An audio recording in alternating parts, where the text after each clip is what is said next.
Este é o podcast da LENEC Lisbon Conference 2026.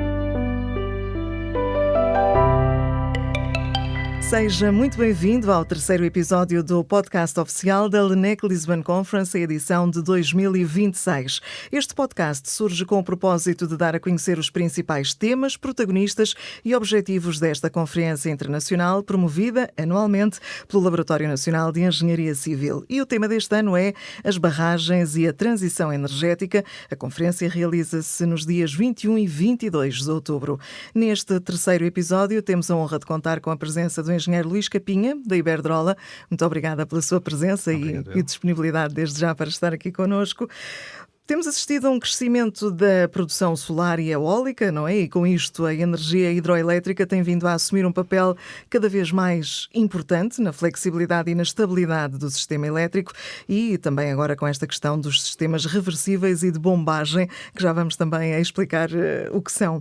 O complexo do Tâmega é, neste contexto, um dos exemplos mais relevantes desta nova geração de aproveitamentos e, portanto, a nossa primeira pergunta para início de conversa é: que desafios e que diferenças traz a exploração de um sistema com uma forte componente de bombagem? Tem sido uma palavra que nos tem surgido muito na apresentação da conferência, quer ao nível da gestão da produção de energia, quer da variação dos níveis das albufeiras e também, lá está, na segurança dessas infraestruturas.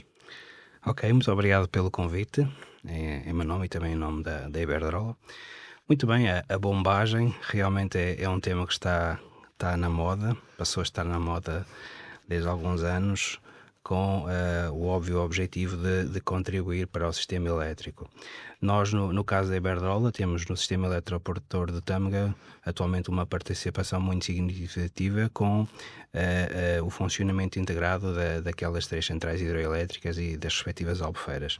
Referir que inicialmente, quando este projeto do Tâmega foi pensado, era naturalmente para acomodar, armazenar o excedente de energia que eram produzidos em períodos de baixa procura, nomeadamente à noite e aos fins de semana, e com a introdução nos últimos 5, 6 anos de projetos eólicos e solares, o sistema agora funciona maioritariamente durante o dia, ou seja, subimos a água durante um dia, do reservatório inferior para o reservatório superior e turbinamos maioritariamente ao início do dia e aos finais do dia, quando deixa de haver um período solar ou de luz natural. Sim. E o sistema funciona em pleno, obviamente traz bastantes desafios, porque estamos sempre a funcionar com as barragens, praticamente produzimos durante o dia em cada dia o mesmo que bombamos.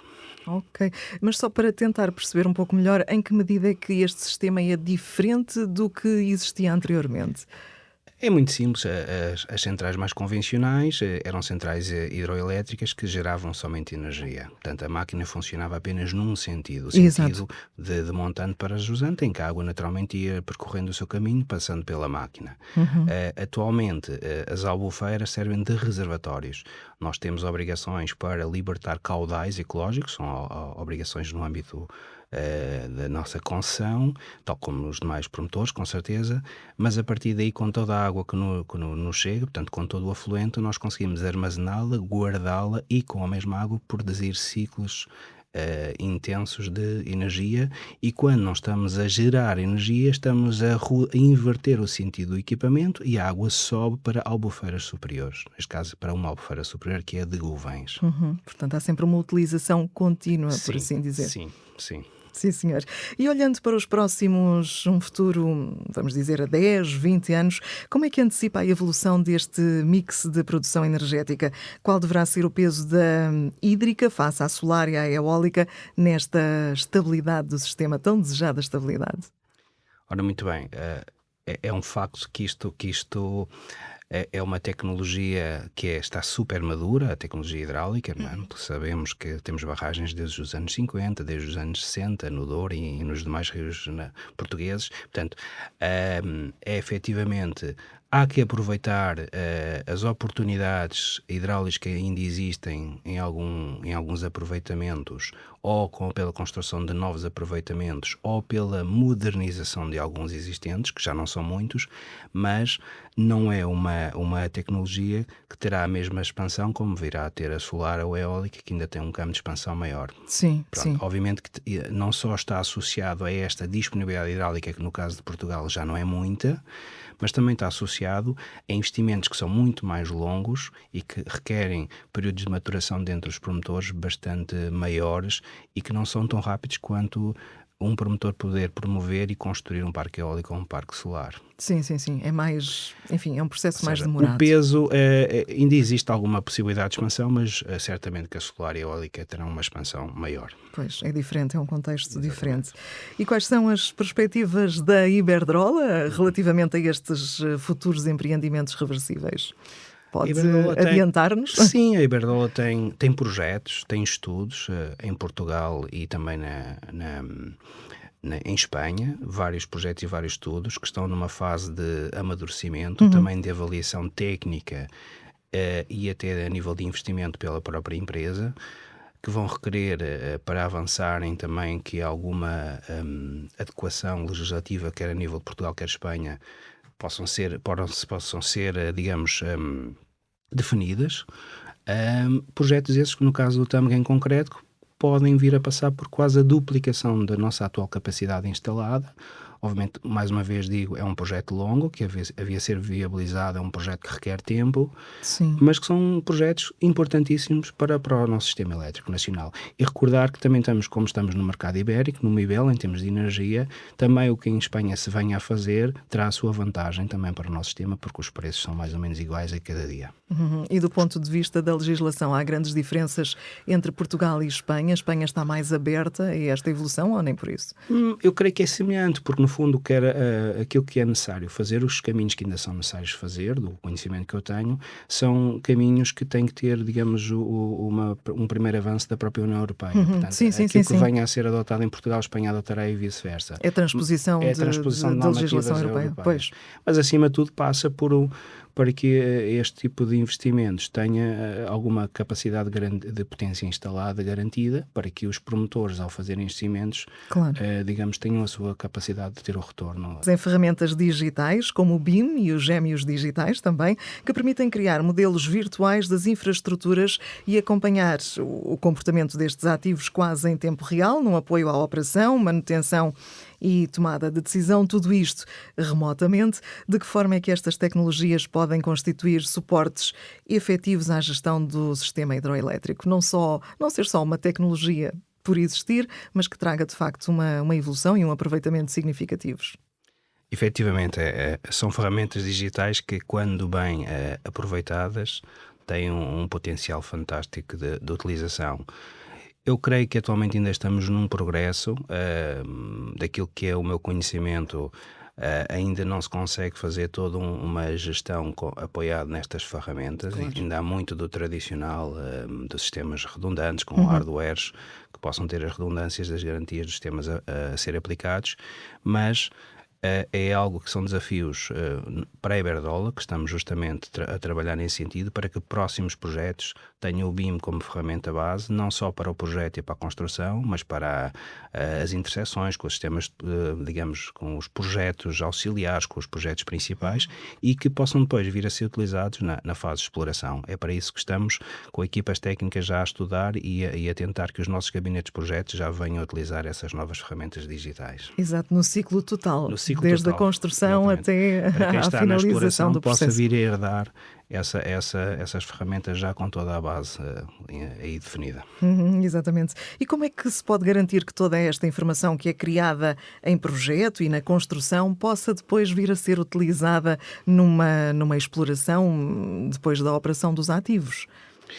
É como eu disse, ou seja, terá que haver depois a correta, digamos, correto registro e transposição e digamos, e passagem de informação para quem explora, digamos, os equipamentos e as centrais hidroelétricas e também as barragens, naturalmente, para que toda a informação que em seu tempo foi cadastrada e foi usada para a construção seja efetivamente e devidamente aproveitada. Caso contrário, perde-se um trabalho que não terá consequências e continuaremos a trabalhar as usual. Mas não é isso que se pretende, e como tal, daí eu ter dito antes que a Iberdrola está a investir com técnicos, em dar-lhes formação e também está a implementar nos seus contratos com projetos para que o BIM passe a ser uma ferramenta obrigatória na parte dos projetos. Para que a informação nunca se perca e tenha aproveitamento, BIM, não é? E também a outra informação digital. Dos gêmeos digitais.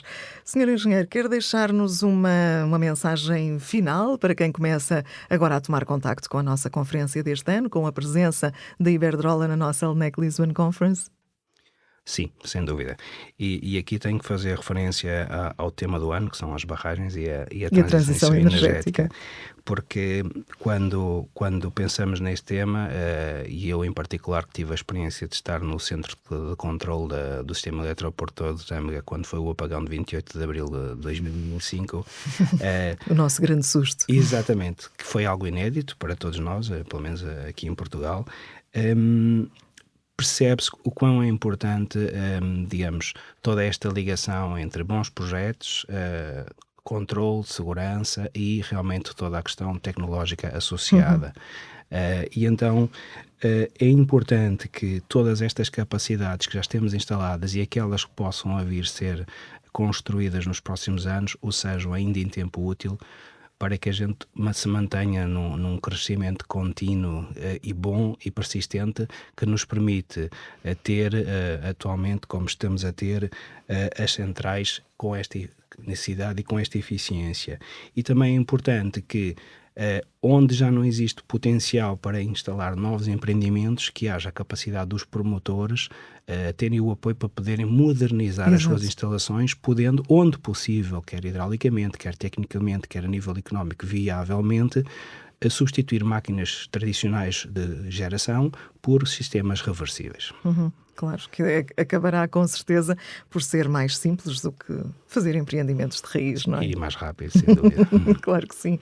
São empreendimentos muito grandes e que têm, de facto, envolvem muitos meios do início ao fim. Sr. Engenheiro Luís Capinha, muito obrigada pela sua presença aqui. Sei que está com o tempo limitado para estar aqui connosco, por isso, muito obrigada. Esperamos encontrá-lo por cá, então, em outubro, na nossa conferência.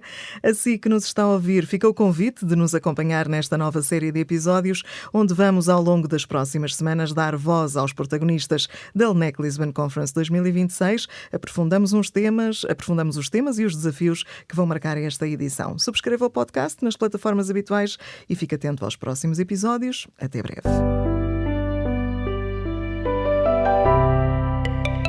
Este foi o podcast da LNEC Lisbon Conference 2026.